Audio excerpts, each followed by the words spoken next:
You have more ways to talk to people right now than any human being in the history of our species. You can message someone on the other side of the planet in half a second. You can video call your best friend while she's on a beach in Bali. You can join a group chat with 50 people who supposedly love you. You can post a photo and watch 100 people tell you they miss you within minutes. So why does it feel like nobody's actually there?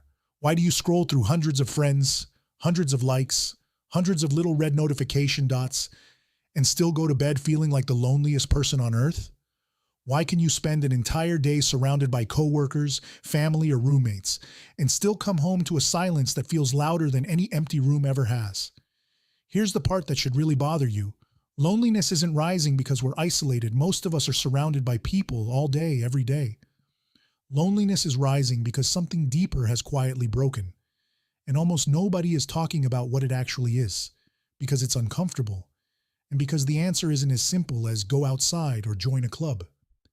Today, we're going to break down exactly why humans suddenly became this lonely, and by the end of this video, you're going to understand something about your own life that most people never figure out.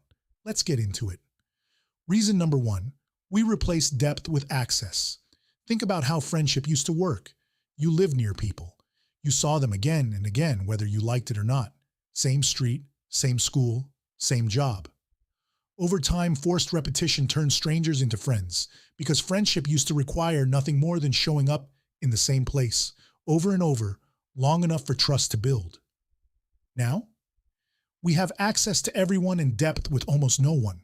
You can technically talk to 500 people a day and still not have a single person who really knows what's going on in your life.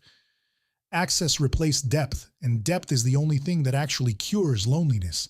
You can be one tap away from 1,000 people and still be a universe away from being known.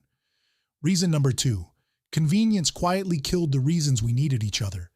50 years ago, you needed other people just to function. You needed a neighbor to borrow tools. You needed a friend to help you move.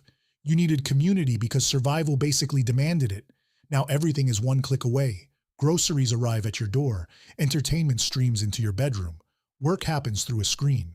Even conversation itself can be simulated by an app if you want it badly enough. You don't need anyone to get through your day anymore, and that sounds like freedom. But it came with a hidden cost. When you don't need people, you stop building the muscle of relying on them. You stop practicing the small, awkward, everyday moments of asking for help, admitting you can't do something alone, or simply being around someone with nothing to gain from it. And when that muscle disappears, so does the instinct to reach out. We didn't choose isolation. We just optimized every reason to need each other right out of our lives, one convenience at a time, without ever noticing what we were trading away. Reason number 3, the internet trained us to retreat into comfort, not connection. Here's something almost nobody says out loud. The internet doesn't run on connection. It runs on engagement. And the content that keeps you engaged the longest usually isn't the content that makes you feel good. It's the content that makes you feel something intense. Outrage, comparison, envy, fear. So what do we naturally do when the world outside feels overstimulating and exhausting? We retreat into spaces that only agree with us, echo chambers, curated feeds, communities that only ever validate, never challenge. Timelines built specifically so that you never have to encounter an opinion that makes you uncomfortable for more than a second before scrolling past it. And on the surface, that feels safe. But safety built on total agreement isn't connection. It's a very comfortable form of isolation, because real relationships require friction, disagreement, compromise, showing up for someone who's having a bad day even when it's inconvenient for you. The internet quietly trained us to avoid exactly the kind of friction that actual relationships are built on, and then it called that avoidance curating your peace. Reason number 4, we outsourced responsibility for each other. This one's uncomfortable, so stay with me. Somewhere along the way, our culture shifted to a very specific belief. Your problems are your responsibility and only yours. If you're out of shape, fix it. If you're broke, hustle harder. If you're lonely, go out there and meet people. That advice sounds motivating. It is completely wrong. Because loneliness might be the one human problem that cannot be solved by the lonely person alone.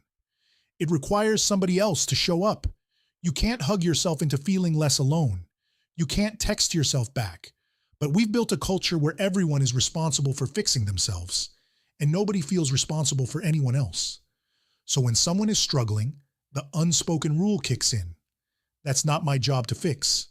That's on them. And if nobody feels responsible for reaching toward the people around them, loneliness doesn't get better. It just spreads quietly in a world that's more connected on paper than it has ever been because everyone is waiting for someone else to make the first move.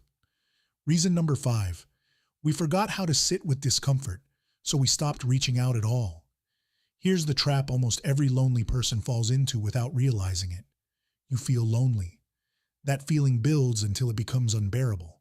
So finally, you gather the courage to reach out to someone. But the second you do, a different feeling shows up. Anxiety. What if they don't want to talk to me? What if I'm annoying them? What if this is awkward? And here's the cruel part. As your loneliness goes down because you're finally around people, your anxiety goes up. And the moment that anxiety outweighs the loneliness, you retreat. You leave the group chat on read. You cancel the plan. You go quiet again. And now you're right back where you started, except this time, a little more convinced that reaching out doesn't work. This isn't weakness. This is a wiring problem almost everyone has right now, because we've had so little practice tolerating the discomfort of connection that our brains treat it like a threat instead of a relief. And the fewer times you push through that discomfort, the more convinced your brain becomes that reaching out is dangerous, until eventually staying alone starts to feel like the safer, easier default, even though it's the very thing making you miserable. So here's the real question. If loneliness isn't really about how many people are around you, what do you actually do about it? You stop trying to solve your loneliness for your own sake, and you start reaching out for someone else's sake instead.